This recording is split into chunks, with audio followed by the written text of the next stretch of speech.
പ്രസാദ് ഉടുപ്പിശ്ശേരി നമ്മോടൊപ്പം ചേരുന്നുണ്ട്. പ്രസാദ്, അപ്രതീക്ഷിതമായ ഒരു ട്വിസ്റ്റായിരുന്നു ഇന്ന് പാലക്കാട് നടന്നത്, അല്ലേ?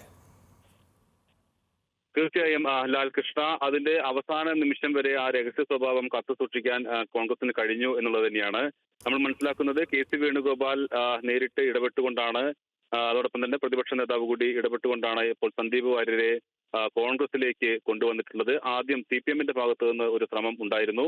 പക്ഷേ ഇത് തെരഞ്ഞെടുപ്പ് സമയത്ത് സന്ദീപ് വാര്യർ CPM-ലേക്ക് വരുന്നത് തിരിച്ചടിയാകുമോ എന്നൊരു ആശങ്ക CPM-നെ സംബന്ധിച്ചിടത്തോളം ഉണ്ടായി.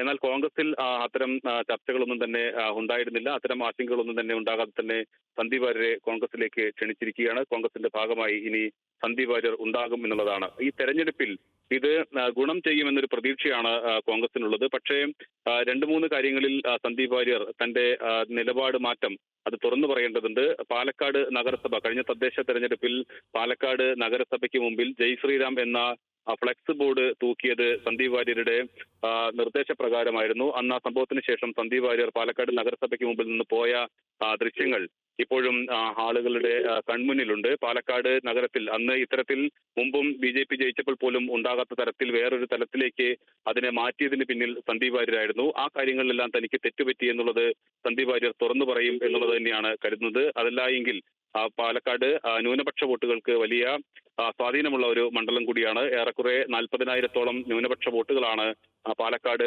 നിയമസഭാ മണ്ഡലത്തിലുള്ളത്. അവരെ സംബന്ധിച്ചിടത്തോളം ഏറെ വേദനയുണ്ടാക്കിയ സംഭവമായിരുന്നു ഈ പറയുന്ന പാലക്കാട് നഗരസഭയ്ക്ക് മുമ്പിൽ ജയ് ശ്രീറാം എന്നെഴുതിയ, അതായത് തദ്ദേശ തെരഞ്ഞെടുപ്പിൽ ജയിച്ചതിന് ശേഷം ജയ് ശ്രീറാം എന്നെഴുതിയ വലിയ ഫ്ലെക്സ് ബോർഡ് തൂക്കിയ സംഭവം.